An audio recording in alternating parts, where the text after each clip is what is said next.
સાંભળો ને, આજે મમ્મીના ઘરે જતી આવું. 3 મહિના થઈ ગયા મેરેજને. આવી થોડા દિવસ પછી. મમ્મી, આજે હું મમ્મીના ઘરે જઉં છું. આજે ના જા, આજે મહેમાન આવે છે, કાલે જજે. હલો, મમ્મી ના પાડે છે કે આજે મહેમાન આવે છે તો કાલે જાય એવું કહે છે. બરાબર કહે છે ને, એવું હોય તો કાલે જજે.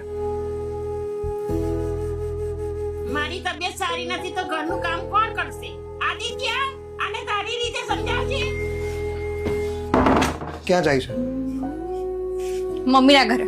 કેમ ના પાડી ને તને? મારી પેલીમાં બીમાર છે એનું શું? હું જ્યારે નથી ને ત્યારે આ મને આદત હતી, એ બધું કરી શકે છે, હું જઈશ તો. પેલી 3 મહિનાથી બીમાર છે એનું શું? તમે એકવાર પણ ફોન કરીને એમની તબિયત પૂછી કે તમે કેમ છો? અને હું તમારા લોકોની કામવાળી નથી. I also need equal respect of my decisions, okay?